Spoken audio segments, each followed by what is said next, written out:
Hello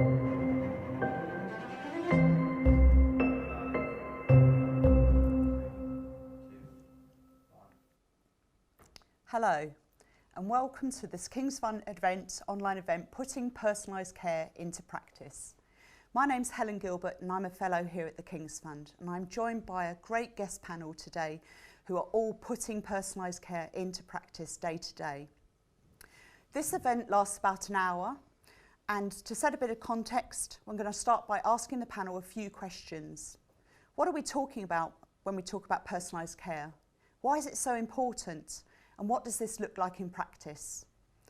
Then I'll be opening it out to the audience to take questions for discussion.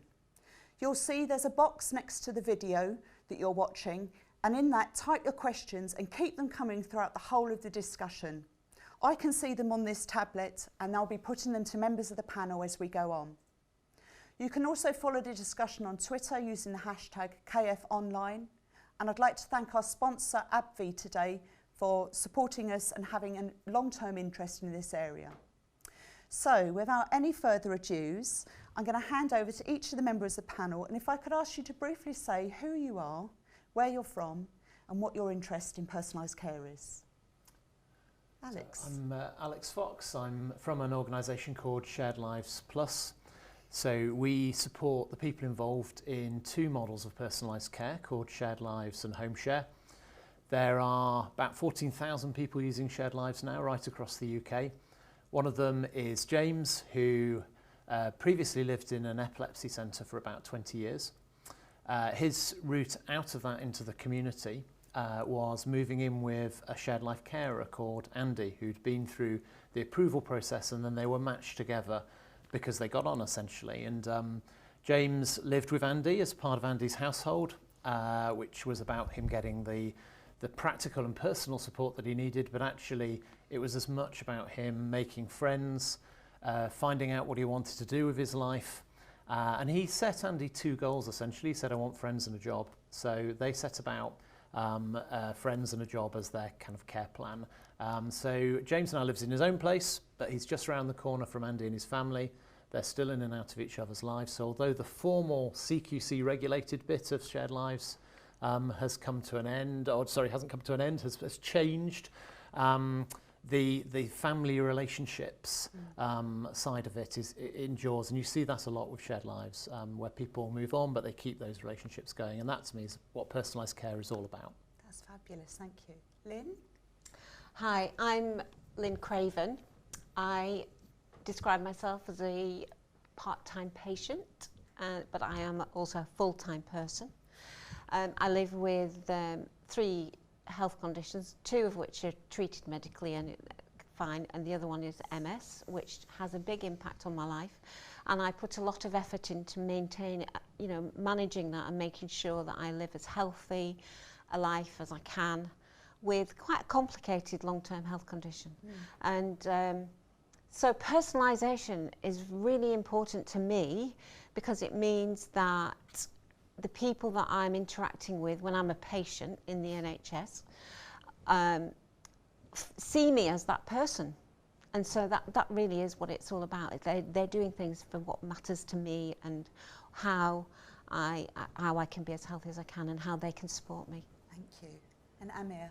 Hi, so I'm Dr. Amir Hanan. I'm a full-time general practitioner at Horse and Thornley Medical Centres in Hyde, Greater Manchester. I'm also chairman of the Association of Greater Manchester Local Medical Committees and also chairman of the World Health Innovation Summit. I've been a GP now for 19 years, and as a GP my role is really about helping that individual, usually the patient, sometimes with a carer coming in to see me with their individual problems from cradle to grave. And my role has really been about helping that individual to do the best they can for themselves and exceed their potential. And over the last 19 years I've learnt a lot about how to do this and what my role as a GP is. Things are changing and we're moving away from that individualised care where we're expected to do it all ourselves to working with other multidisciplinary teams and services that are in the community so we can collaborate with each other. And hopefully we'll talk a little bit more about what that means around personalisation. That's great. Thanks very much for your intros. So earlier on in this year, the NHS announced its big ambitious plan to support the rollout of personalised care to 2.5 million people by 2024. And that plan draws together a group of approaches, things like shared decision making, social prescribing, personal budgets, and it's supported by commitments to new roles such as social prescribing link workers and also training for staff. And all of this is really laid out as part of setting a new relationship between people, professionals and communities. When we talk about personalised care, and this term's been around for quite a long time, but it often means different things to different people. I wonder if we could start by asking each of you, what does personalised care mean to you? Who's going to start? Well, Go on, Lynn. for me, as somebody who, when I use services, it's what I said. It's about me working in partnership with either the GP or consultant or nurse or whoever I'm seeing, physiotherapist, and us together working out a plan. I think I did something on Twitter recently, you know, for What Matters to You Day, where I said my heart sinks when I'm asked, what can I do for you? Because there isn't really a lot that can be done for me, but there is an awful lot that can be done with me. And so for me, personalisation is about that relationship where it's what we can do together and us together working out a plan. And that's what I expect every time I go and see somebody. Okay, that's really helpful. Alex? Yeah, I'd agree with that, and I think ultimately I'd see personalisation as being about a good life. And at times in our lives when we need support, that means we want support that we feel in control of and that we've been able to choose and that we've been able to shape round our lives. And I think that idea of this being a relationship, that's nobody else really knows what your life is like. They have to be willing to have that kind of engagement and conversation. And that's a crucial part of a good life, but it's not the whole of a good life. So for me, personalisation is about also how services and people are able to interact with the other things that make a good life, which for most of us, if you ask people what makes a good life for you, most of us wouldn't say it's high quality services. We'd say it's people we love, living in the place we've chosen, doing things that feel meaningful to us. So there's a huge element, I think, of the community and of not just seeing people as isolated individuals, but recognising that most of us exist within some really important relationships and being able to think about that whole household and that whole community as well. That's really helpful. So I love those descriptions that you both said, and I'm going to completely agree with them. And I'm also going to say that what's the opposite to personalisation? It's probably generalisation. And today we've got the Google generation where everyone's got Google in their pocket, and you can go on Google and you can find out stuff, but it's of a very general nature. And it doesn't necessarily fit into your particular circumstances or needs. It's for the average person, whatever that sort of means. So for me, as a GP, it's, yes, I might know the general stuff, but I'm much more interested in that person. You talked about being a part-time patient, but a full-time person. And I'm interested in that full-time person and recognising the assets and things that they do have and things that they may be lacking on, things that they may never be able to have, but things that perhaps with a small little bit of a nudge and a bit of support they might be able to do. So I'm going to start with a patient of mine who really got me thinking very early on when I first started. He'd been to see the nurse and the nurse had asked him to come and see me about his diabetes. So my opening gambit question was, how's your diabetes going? Now, he was a Bengali patient in his late 50s, early 50s rather, and he said some magical words that completely flummoxed me, that all my training as a medical student, as a training as a doctor, and even as a GP, I had absolutely no idea how to respond. Now you might say, well, what was it that he said that threw me? And his answer was, it's fine. Now you and those listening at the moment will say, well, what's so difficult about understanding it's fine? Well, if I told you that his diabetes, one of the things that we measure is something called a HbA1c, which is a blood test that tells you about how your control of your diabetes has been over the last, say, 3 months. And if your diabetes is well controlled in old money, it's about 7%. So if it's more than 7%, it's poor control. And in our practice, we've got patients who've got poor control who might have 8, 9 or 10%. His HbA1c was 17%. I'd never seen anyone with as high as that. He must have been injecting mangoes into his bloodstream to get those sorts of figures. And yet, he'd walked into the surgery, sat down next to me, and as far as he was concerned, he was fine. So what does that mean for personalisation? Because from my point of view, he was at very high risk of having a stroke, having a heart attack, and developing the complications of diabetes. And the problem was, I had absolutely no idea how to try and challenge his health belief, if you like. It took another couple of years for me to realise that the reason I was worried about him wasn't because of the way he'd walked in and what he was saying, but because in that electronic health record was telling me about his blood test. And by the way, his blood test has been like that for the last 5-6 years. It wasn't just a one-off. And I began to realise that if I was really truly going to help him, he was going to have to start to understand some of the medicine that I knew and those test results and what they meant, and then maybe start to ask the questions around what he could do to try and help himself. I guess there's also then a different perspective from the medical professionals' point of view as well, because I guess there's also your understanding of what fine meant to him, you know, what he was actually aiming for, which I'm guessing by the sound of it wasn't a particular blood score, it was whatever good life looked like to him. So you're absolutely right.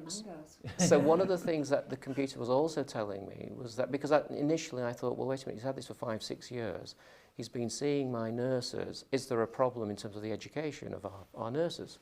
Because again, as a doctor, you're responsible about delivering good quality care. And what I could see was that the nurses were seeing him, doing the blood tests, starting on a new tablet, starting on another tablet, doing all the things that the protocol would say.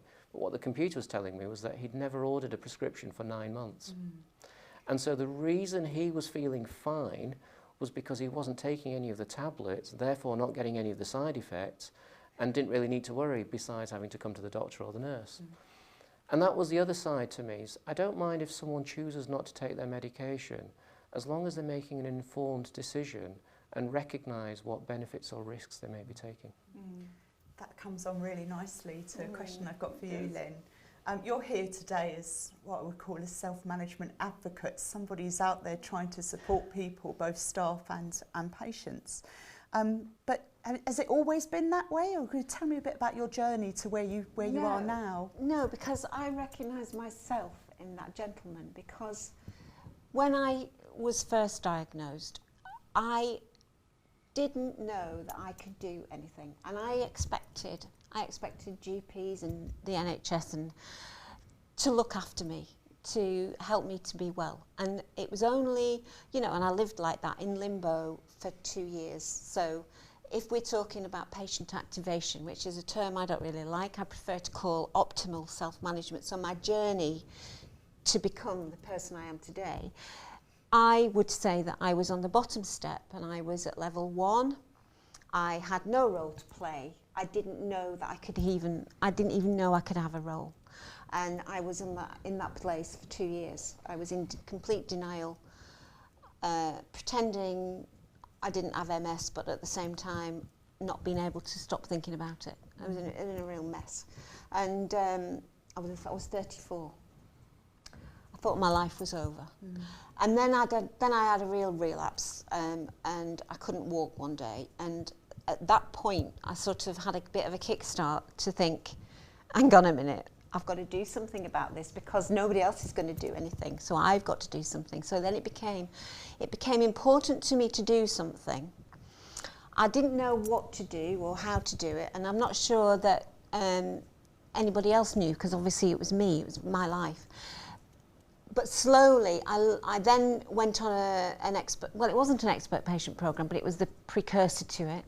And I started to begin to learn some skills, get some knowledge. My confidence started to increase. And I moved up, so I went from level 2, where it was important, to level 3, where I was beginning to get some confidence. I wasn't always brilliant. I sometimes fell back to level 2 again, and I was sort of in between levels 2 and 3. And then over the years, and I would say it probably took me 10 years to get from 1 to 4, wow. I now feel that I know how to manage the impact of MS on my life. I'm not frightened if I have a relapse. I'm not scared. I think I can do the problem solving to overcome it. I have recently got myself a wheelchair, which had, you know, if you'd told me that 10 years ago I would have a wheelchair, I would have said no way. But I do, and I have embraced that wheelchair, recognising it as an enabler, something that I can use to get me out and about. And I consider myself to be an optimal self-manager and doing what I can to stay well. I have good relationships with clinicians. Whenever I go for an appointment, I always prepare for it and set an agenda. I always know what I want, and it just has made my life better. That's really helpful to hear. I know that when we talk about self-management, we talk about personalised care, people out there will be thinking, what do I do? You know, what sort of things should I be offering people? And there are different sort of interventions that we can think about. I wonder if each of you could share an example from your own work or experience of what's been helpful in supporting people with their health and care. Amir, if we start with you. So I began to realise, if I continue, is that as a doctor I identified the great things that people can do, and also the things that they might not be aware of, and things that might be causing them to feel like they are, whether it's a diabetes worsening or whether it's depression or whatever it might be. And my role is to discuss that with the patient, come up with some ideas together on things that we can do and some sort of care plan, if you like. Write those down in the record because it's part of the electronic health record, but that's not necessarily as a medical legal document for me, but that could be incredibly helpful for a patient, especially when they don't quite know. In that 10 minutes, lots of things are going on. There's fears on the patient's side, there's lots of things that come out that they weren't expecting to come out. I'm prodding and poking them in places that normally people wouldn't prod and poke. And then they come out with, oh, you need to take tablets, you need to come back and see me, and that's all they can remember. But imagine now being able to go home and then being able to read what your doctor or nurse has written about you so you don't have to try and remember it all. Not only then, but being able to review it again a couple of weeks later and see where things are up to. So I began to realise, and it was rather like saying to a doctor, I expect to treat you, but you can't see the record and you can't see the information that's happened beforehand, and yet I'm going to hold you responsible for the care that you deliver. Well, in a similar kind of way, no doctor would work in that sort of scenario. Why would we expect a patient with a long-term condition to do the same, or even a minor ailment? And so for me, it became very obvious that if I was really going to help that individual, even if he was in denial, even if he didn't understand how poorly his diabetes was, I still wanted to provide some useful information for him so that he can read about it, think about it, perhaps come back to me later with it. How would you go about doing that? Well, when we first started, we just had the internet. We didn't have smartphones and things. Now, when a patient comes and sits down, they usually have their mobile phone and they'll put it down on the desk. And as soon as they do that, I immediately clock that how can I help this individual to use that device so that they can then get to where they want to go. And coming back to where they want to go, rather than me saying I want your HbA1c to be less than 7, which might be a very doctor-centred thing, I'll be asking him, where do you want to be 10 years from now, 15 years from now? Do you want to be running around with your grandchildren or your children? Do you want to be taking your daughter down the aisle to do her vows and things? And if you do, how do you think I can help?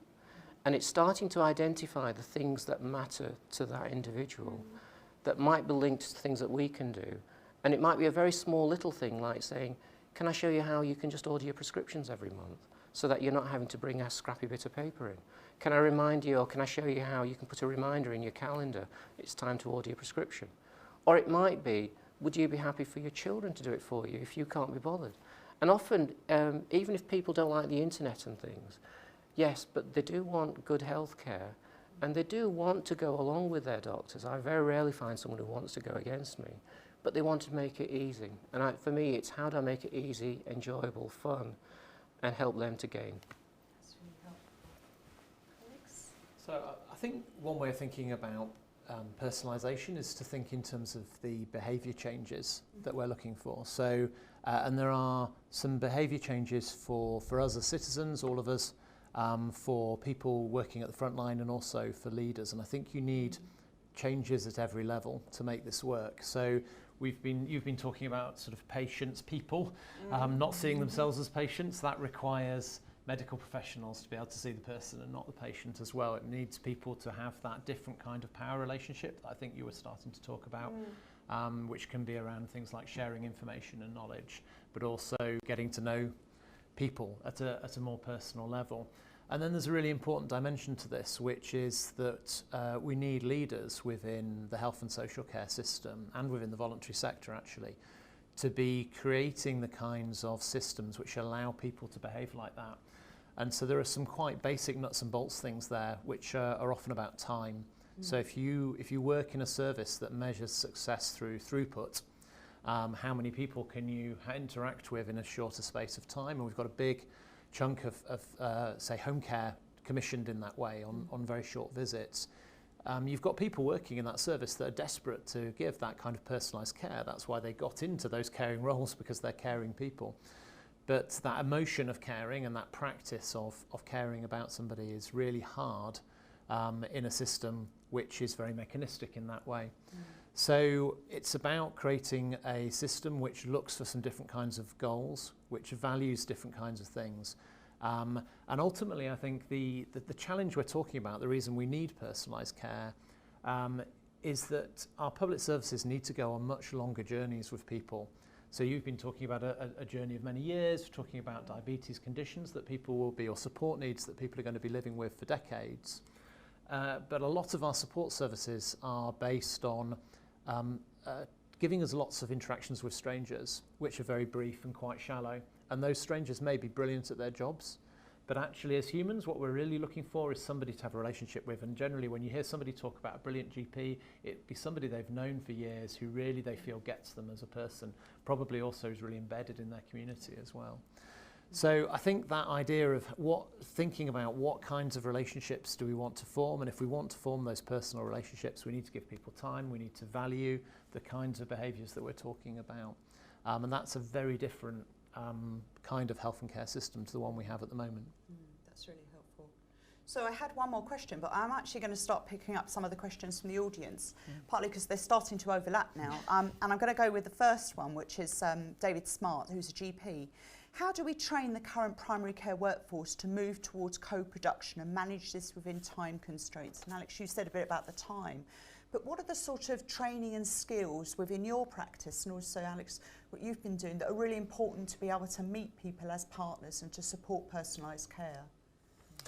So if I start, I mentioned that when I first started as a GP, it was a very individual type of practice where the patient came into the consulting room and I was expected to do everything. And now we're beginning to realise, especially with things like the social determinants of health, that there are a lot of areas where the GP may not be necessarily the expert, and there are many other people in the community, voluntary organisations, community-based services and so on. So I'm going to share an example of a patient story from just this week.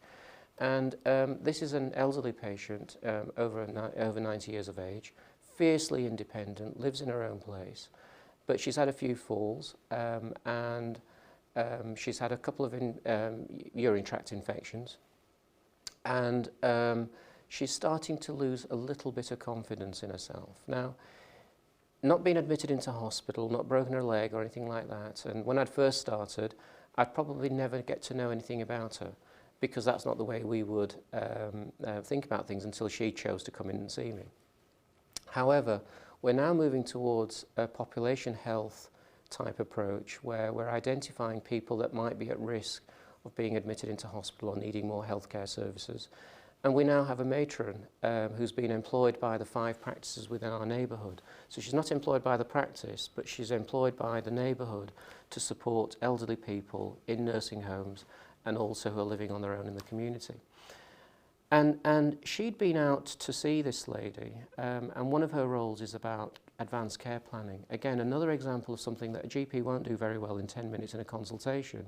But if you can imagine a matron going to the house, sitting down for an hour with her and her family and starting to identify what are the important things. If she's getting recurrent water infections, does she want to go to the hospital and have cystoscopies and investigations like that?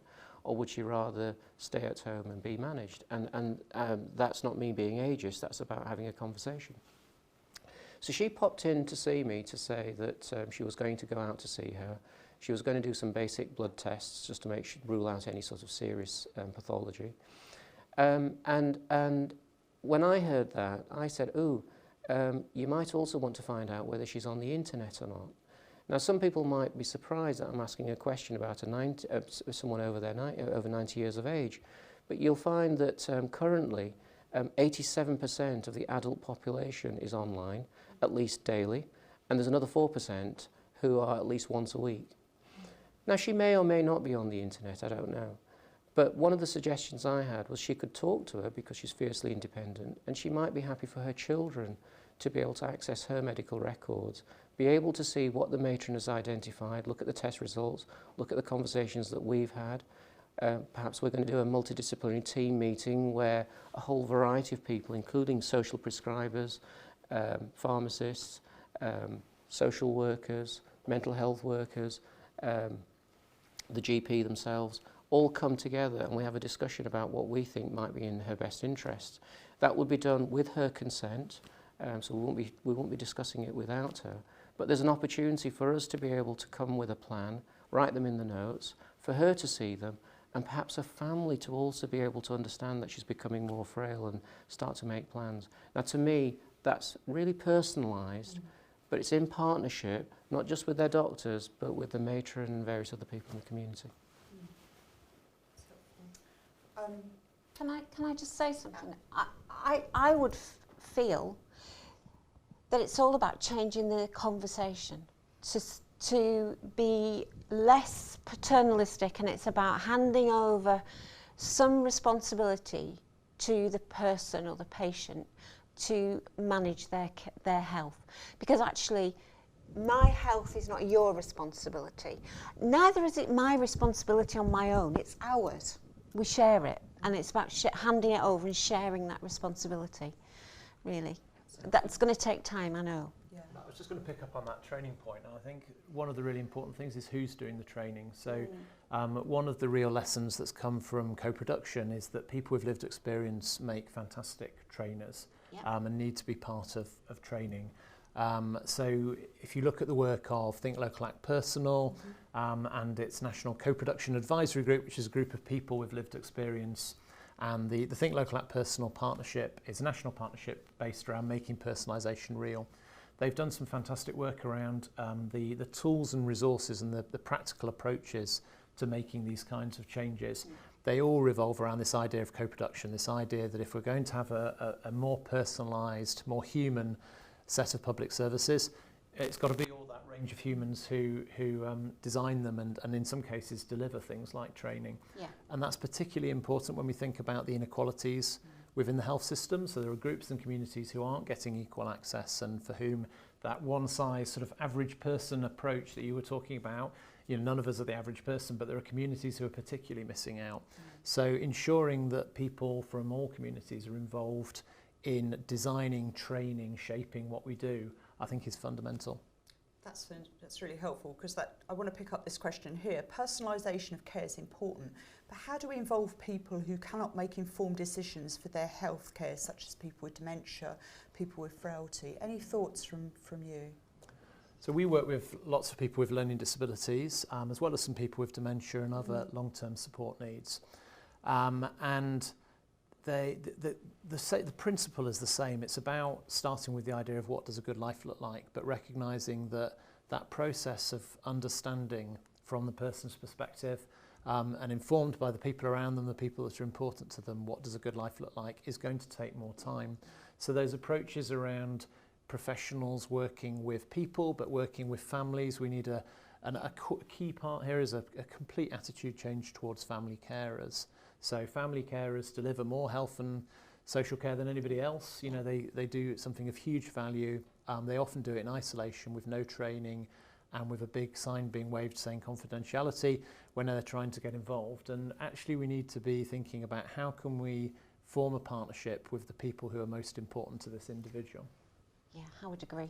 We're not just individuals. We come as a unit usually with our families and the people that we love. So last week we had a patient participation group meeting, which is chaired by one of our patients.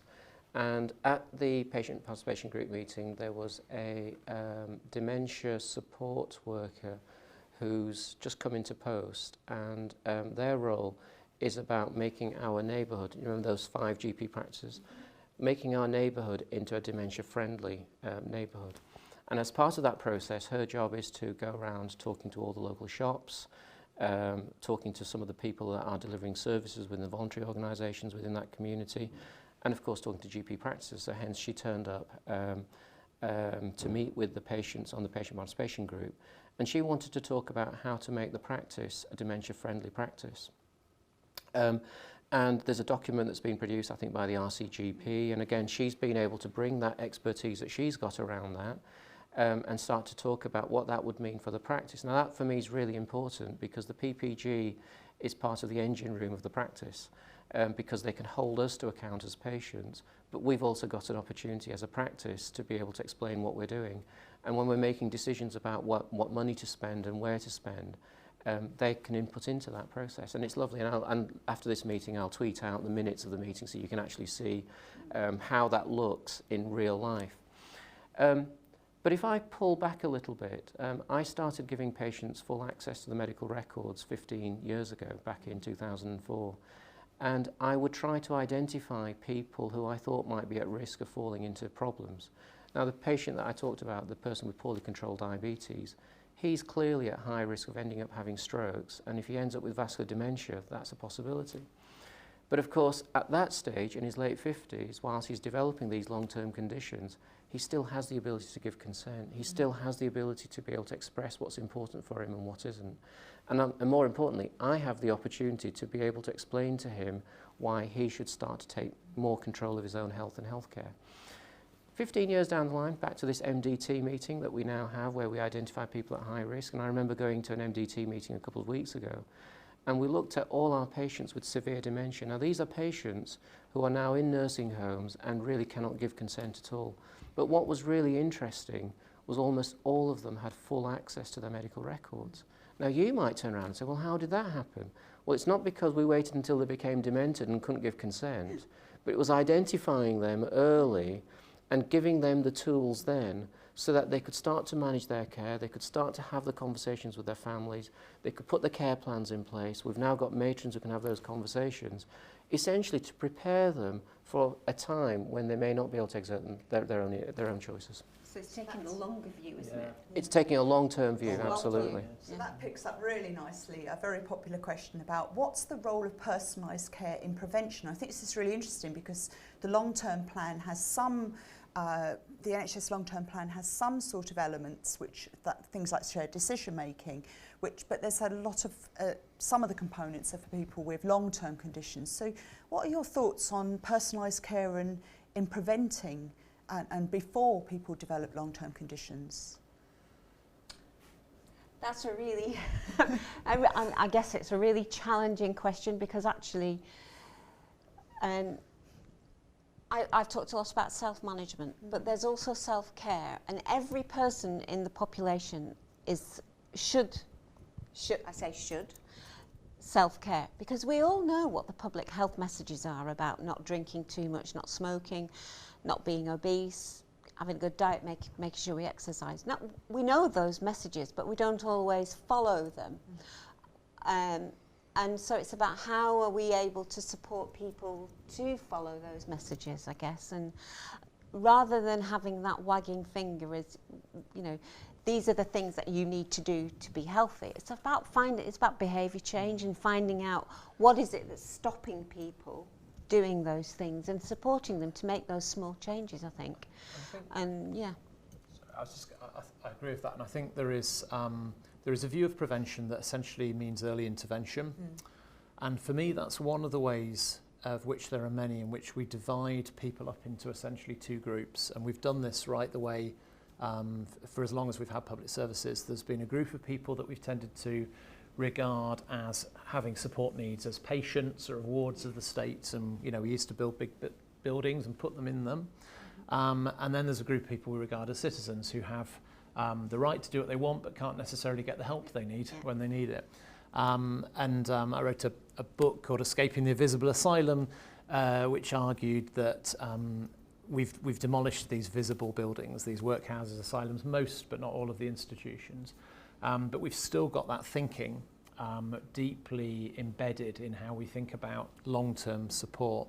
So we're still putting people into that category of, are you in the prevention sort of area where we might want to do one set of things which are all going to be about the community, and there's some really good stuff happening in terms of community work in that area, or are you in the group that actually we consider now to have become a patient, and as you've sort of talked about, you know, seeing people through that lens, or a service user.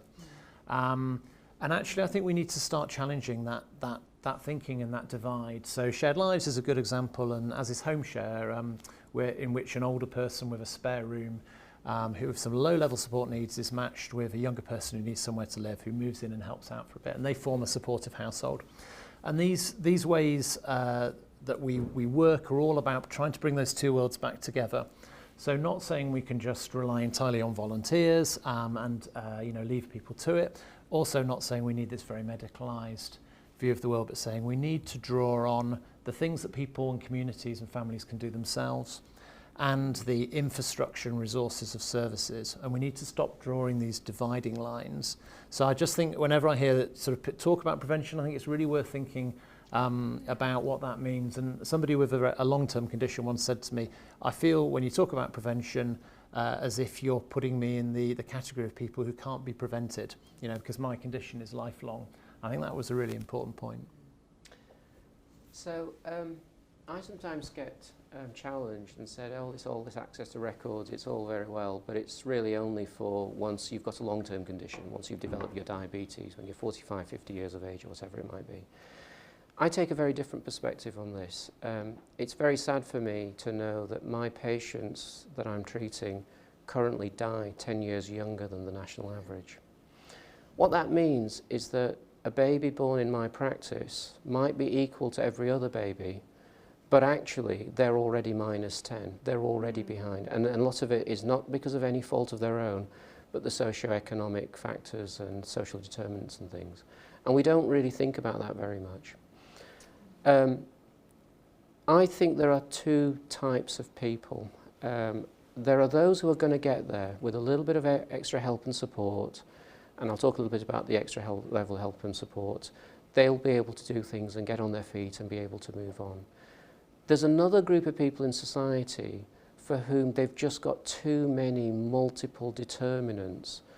That means that no matter what, they're going to need a lot more help and support, and you can't just leave them to say, well, it's your choice, you've made the choices and you now live with it.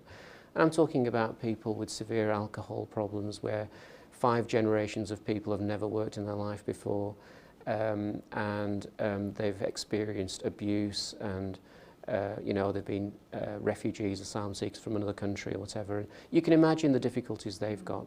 So with that particular group of people, we are going to have to put a lot more support in place. And people like the deep end GPs are now beginning to realise that checking someone like that in their 50s and checking their cholesterol level and saying, here's a statin, take this, they need a little bit more than that.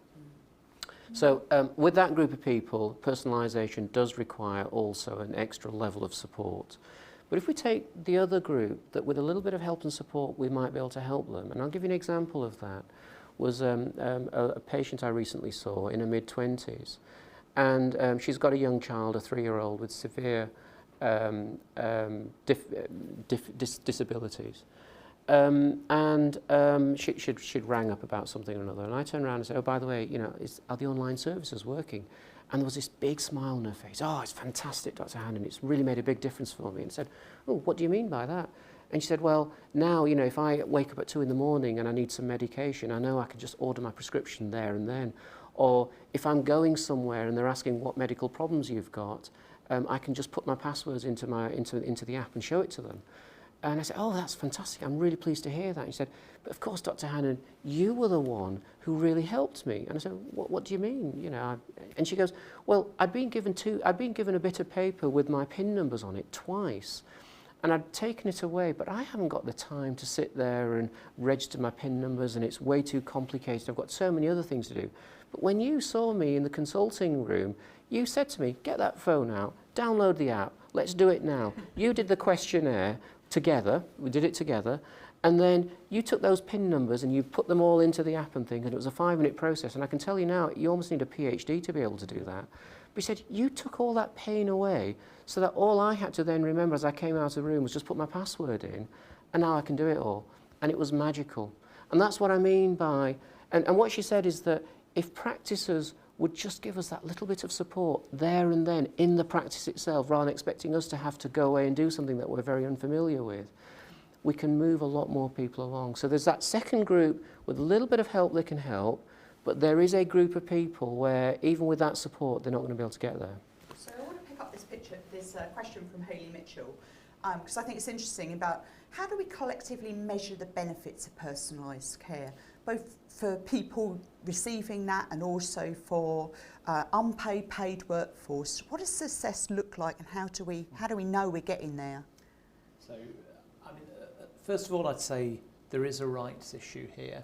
So if somebody is living with a long-term condition, which means that they're going to need really intrusive long-term support in their lives, I believe that person has a right to be able to control that support. So and the reason I'm saying that is because there is this challenge, even though direct payments have been around since the 90s now, and there are thousands of people who take the money, manage their own support, and have shaped fantastic care which works for them, and that's often unlocked life for them. There is still this question from some people, particularly in the academic sort of side of the community, saying, well, can you prove the outcomes? And one answer I think is no, they don't have to prove the outcomes, it's a rights issue. Mm-hmm. Having said that, there's plenty of evidence that personalisation can bring benefits, but there's then a question about how do you define what good looks like and who got to define that. We exist in a world which only really values, as in pays for, a quite narrow set of medical outcomes. So all of the fantastic things that you're doing and that other medical professions are doing are actually things that you've chosen to do. Nobody told you to do any of those things. You wanted to do them because you had that sense that it was right. So if we accept that we're only really going to value reductions in hospital beds, it becomes really difficult for, say, a shared life service to demonstrate that it can do that. But most of the rest of the NHS can't demonstrate it does that either. We don't require it to. So we've got to be really careful about how we define it, what outcomes look like, which ones we value, how we start to help people themselves define the outcomes that matter to them. And then I think at a population level, actually you can start to see some of those health outcomes shift. So if you look at areas that have gone really far with ideas around personalisation, say Wigan, they've got some really compelling public health data at a population level and actually poverty data as well. And I was really interested in the link you were making between poverty and health, which obviously is well established, and that's you're arguing that we need to give more health support, which I'd agree with actually. Does that then mean that you can't really look at personalisation in health without thinking politically about poverty and inequality as well? And I think that's probably another webinar, but there's an interesting question there. That's really helpful. And I'm going to pick up this one straight after as well. So you've sort of said some areas that have developed and gone further down that line have developed some really positive outcomes out of that. How do we get, and everybody here is bought into it, but somebody said, well, how do I get my area? What about the areas that are not further along on that journey? Where's the starting point? Where do people need to get to in the sort of argument for that? Well, I would say, are you happy with how things are at the moment, particularly for GPs? You must be so frustrated when somebody comes along and their HbA1c is really high and there's nothing you feel there's nothing you can do. So I would just say, are you happy with how things are? And if you're not, why don't you try it? Just give it a go, because you never know, it might make things better for you.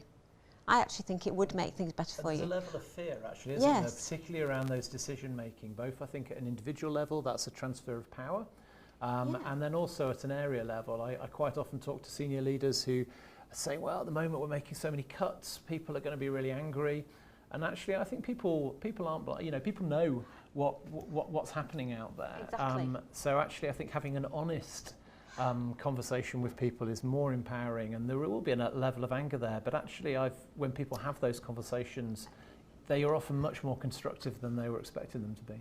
Exactly. I mean, I just think, just give it a go. Hand over a little bit of responsibility.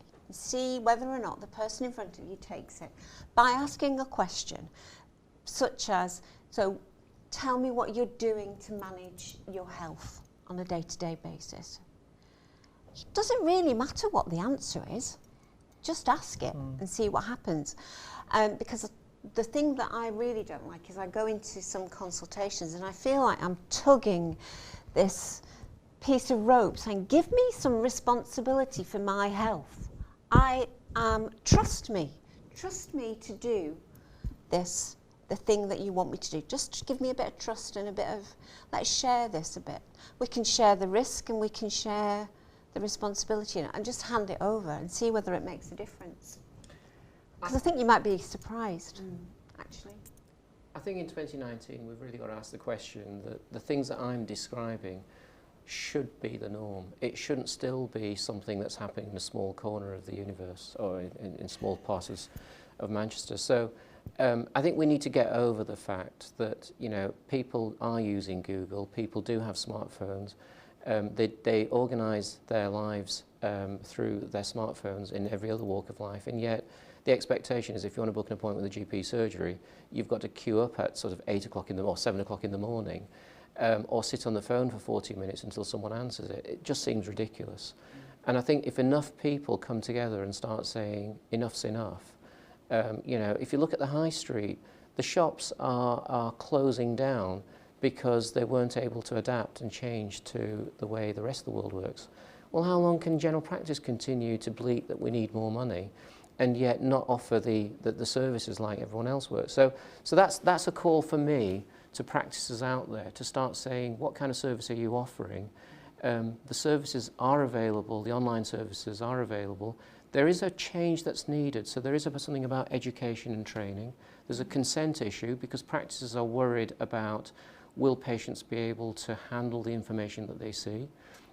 We've worked on that for the last 15 years to support patients and families so that I'm not worried about people that are looking at test results or things that I've written in the notes and they're trying to get hold of me and things, because usually things can wait and people can be supported through that process, and we need to support the practices to do that. I think the more exciting thing is about, and I think you were touching on this, was that the medical model itself is broken. So I don't want people to believe that just because you can see your HbA1c that somehow your world is going to get much better. And I'm going to give you a little story that really describes this really well. So there was an elderly gentleman in our practice, and he'd been drinking a lot. And because he'd been drinking a lot, he ended up going into hospital and had to have a pacemaker put in. And he got discharged having had this pacemaker put in. Now, as a GP, that's a bad story because it's an elderly gentleman who's been drinking at home essentially because he's bored, and although they put a pacemaker in, the problem is he's going to still keep drinking. I went out to see him and made sure he was okay after he'd been discharged because the wife had asked me to come out to review him and things. She was worried about him. And then I don't remember him at all until about 2 years later when he turned around and said, "Dr. Hannon, do you remember me?" I said, "Not really. Why?" He said, "Well, when you came out to see me, you'd suggested that I ought to try and get access to my medical records. And we all thought it was a bit daft and a bit funny, but him and his wife decided to go to the local library and go on an IT course. So they both went on this IT course, and she started to learn about online shopping. And I'm thinking, where's this conversation going? So she starts to learn about how to do online shopping, and he had an interest in growing exotic plants in Hyde. And so he went onto some website, learnt about how to grow exotic plants. She then started ordering these exotic plants that he would start to grow, and he started spending time in the garden growing these things. And the most amazing thing about all this was that 2 years down the line, those two people, the husband and wife, their relationship blossomed again in a completely different way because he'd stopped drinking and he was spending time together enjoying life and gardening and things. Now that's one of the examples of a testimonial I've got where it's not about accessing your records and being able to see your HbA1c or what your doctor's written, but actually moving on, and he'd learnt the IT skills as a result of a doctor encouraging him so that he could then move on and do other things. And so for me, it's not about people looking at their medical records, it's much more about enhancing their potential and being able to do what they want to do and what they really enjoy, which comes back to the point you're making. Absolutely, and that self-management is about the biopsychosocial model, so it's not just about knowing the best things for you medically, but it's also knowing that your emotions are important, that how you feel affects your health condition, and your health condition affects how you feel, vice versa. And it's also about being willing and able to make change. Yeah, and I think so we're talking about sort of support in the community setting. It's making me think about some of the examples of support for people who have been labelled as having very complex needs, who've been labelled as having challenging behaviour. And one young woman who used Shared Lives described this file of risks and everything that she felt embarrassed about sort of following her through the system and being reduced to this set of risks. And that process of trying to become a human again was actually the key. But I think we're talking about asset-based approaches effectively, aren't we? We're talking about people developing skills which are led by them, which may then help them in ways that actually we couldn't have predicted. No. But that switch to recognising that somebody who has all of the labels can actually have a huge amount to offer. And you see that in Shared Lives. For instance, I mean, it'll be in simple things. So I'll talk to a shared life carer, say, person who's come to live with us now rides a bike for the first time in their lives, and it was my kids that taught them to ride a bike. Now, if that person had been living in a formal service, you couldn't risk assess. Just risk assessing somebody being taught to ride a bike by a trained professional would be a nightmare. They'd probably tell them not to. Exactly, and they would, and we see this all the time. So we need to create these kinds of support mechanisms which actually allow people to be more human, and that's about the professionals being able to be more autonomous and more human, as well as then giving the space for for people that are using support to do that. And that runs right the way through from support that's at a very community level to support which where people have been seen as being at the more acute end or the more sort of long-term support end. So I'm going to mould several questions together here, which are really all about challenges. And there's an element about the integration between health and social care feels like quite a barrier to choice and control. And this element of also funding constraints. What are your thoughts on the challenges in delivering personalised care, and how much of this is holding us back, but also what can be done despite the current challenges that people are facing? There's a different economics going on. So again, to relate that back to the Shared Lives model, one of the things it does differently is it spends 3 to 6 months recruiting people. Most of social care will spend a few hours recruiting people, and the turnover rate can be 25%. And the outcomes and the amount of trust that you can put in those people that have been recruited very fast in a very high turnover are very different. So one of the things that we could do differently is investing more time up front, recruiting people, supporting them, giving them roles in which people can be genuinely autonomous. There's an extra cost up front, but then actually you're saving money further down because you're not replacing people and you're getting deeper outcomes. You're getting things which can be really dramatic around people's health improving, for instance, which you wouldn't get from a different kind of model. And the other thing that's worth bearing in mind, again, thinking at that sort of more acute end of the system, if you look at some of the least personalised care, if you look at some of the abuse scandals recently around places like Wharton Hall and Winterbourne View that became notorious, they were in the most expensive part of the learning disability system. Their services charging £5,000 a week for highly regulated care that came with all of the formalities around it that were designed to say it was safe, and it turned out to be the most dangerous, dehumanising place to be. So it isn't all about money, I think. Yeah, I think that you're in this for the long haul. People who've long-term conditions are in it for the long term. I mean, you know, I'm going to live hopefully 50 years with this. So I've already had 30, so not 50 more years. But it's about training people. You can train peers to train other people. It's also about training health professionals to have different conversations with people. But it is about investment now for the future. So we've been very fortunate in Greater Manchester in that we had devolution, and so we've had 3 years of being able to allow the people of Greater Manchester to be able to determine the outcomes for Greater Manchester. sounds big words, but what does it mean in reality? Well, one of the things that's happened is, quite rightly, health and social care have now joined together. So we now have co-commissioning of services with health and social care coming together. And some of the amazing outcomes that are coming from that are really quite stunning as a result, because it's not health and social care competing with each other, but rather working together.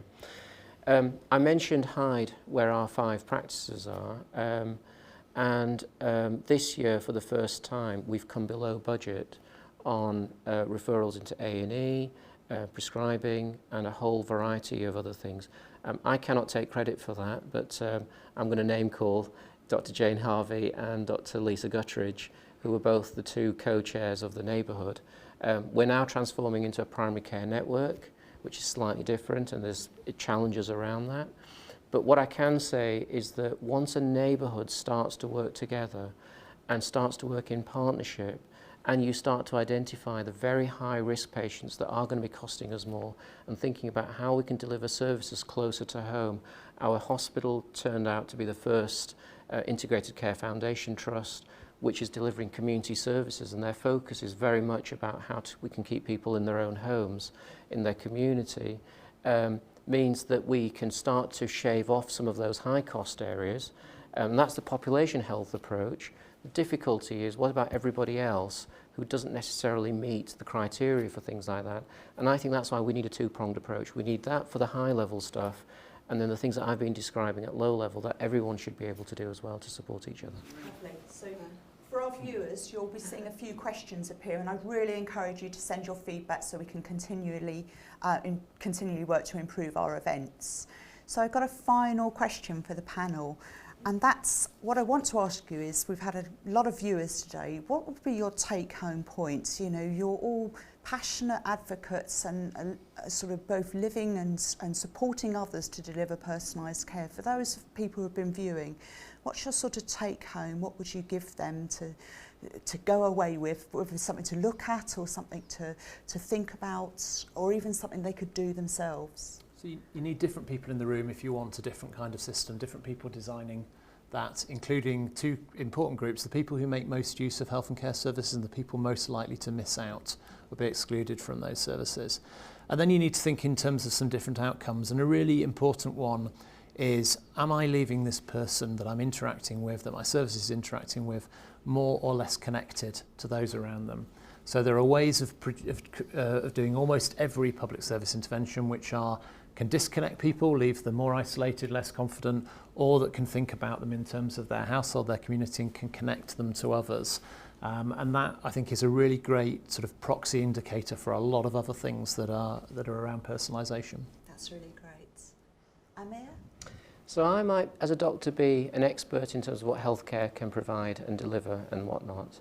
But the patient sat next to me is an expert in terms of their body, in terms of what's happened to them, where they're going, what their hopes and aspirations are, not just them, but their families. And I'd really want us all to recognise the 2 experts in the room, the clinician and the patient, this partnership of trust that is formed between us. But that only forms when you've got a long-term relationship. So we've got to value that clinician that knows you, rather than this almost throwaway, we'll just provide you with any doctor, any nurse, or whatever it might be. And starting to think about the information that both these experts are going to need.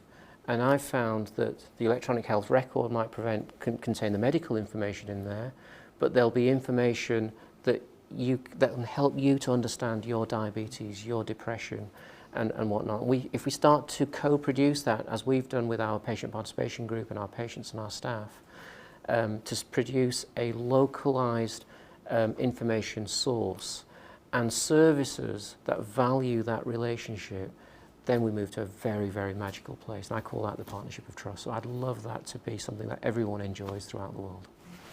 Lynn, as both a patient and a person, what's your thoughts? I would say that to maintain personalisation, it's about being interested and curious about the person in front of you.